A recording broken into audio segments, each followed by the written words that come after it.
الحمدللہ وحدہ والصلاة والسلام علی من لا نبی بعد اما بعد اعوذ باللہ من الشیطان الرجیم بسم اللہ الرحمن الرحیم ان عدۃ الشہور عند اللہ 12 شہرا فی کتاب اللہ۔ سامعین حضرات، محرم الحرام عظیم الشان اور مبارک مہینہ ہے۔ یہ ہجری سال کا پہلا مہینہ اور حرمت والے 4 مہینوں میں سے ایک مہینہ ہے۔ اس کی عظمت، اس کی شان اور اس کے مقام کے بارے میں گزشتہ درس میں ہم نے بیان کر دیا تھا۔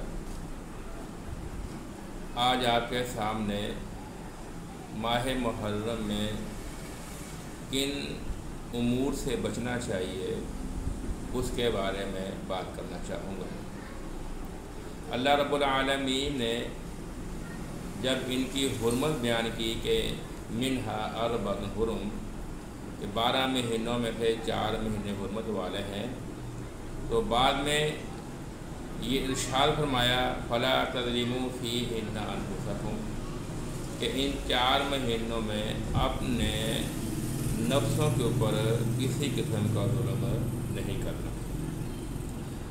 ظلم تو سال کے 12 مہینوں میں ہی ممنوع ہے، لیکن ان 4 مہینوں کی حرمت و عزت و تقدس کی وجہ سے خاص طور پر منع کیا، کیونکہ ان مہینوں میں اگر کوئی نیکی کی جائے تو اس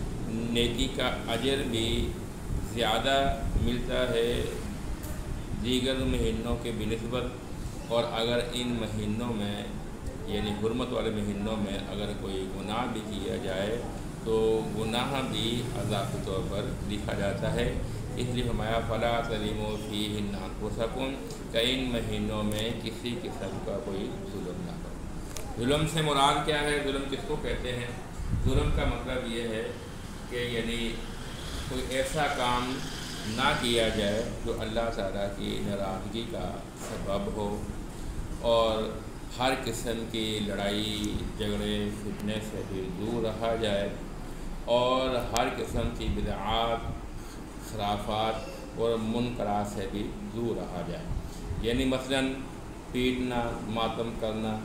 یہ ایسی چیزیں ہیں جو کہ ان کا دین سے کوئی تعلق نہیں ہے۔ نہ تو پیٹنا خود جائز ہے، نہ پیٹنے والے کو دیکھنا چاہیے، نہ ہی اس طرح کی محافل اور مجالس میں آنا چاہیے۔ نوحہ کرنا اور تعزیے نکالنا، تعزیے بنانا یا تعزیے کی محفل میں شریک ہونا، خاص طور پر 10 محرم میں ماتم کے جلوس میں جانا اور تعزیے کے پاس جانا، یا گھوڑے کے نیچے سے گزرنا، یا تعزیے کو چومنا، اس کے اوپر داغے وہاں سے داغے لینا یا داغے لٹکانا، یہ سب چیزیں جو ہیں یہ خرافات اور رسومات اور بدعات میں سے ہے، لہذا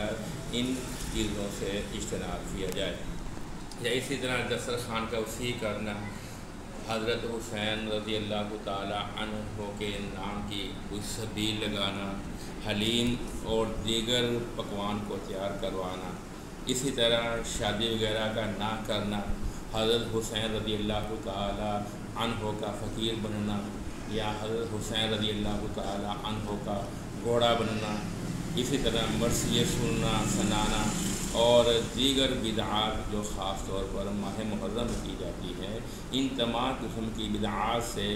بچنا چاہیے۔ یہ تمام چیزیں بھی ظلم کے جاتی ہیں، اور اللہ فرماتے ہیں فلا تظلموا فیہن انفسکم، کہ خاص طور پر ان 4 مہینوں میں جو کہ حرمت والے ہیں اپنے نفوس کے اوپر کسی قسم کا کوئی ظلم نہ کریں۔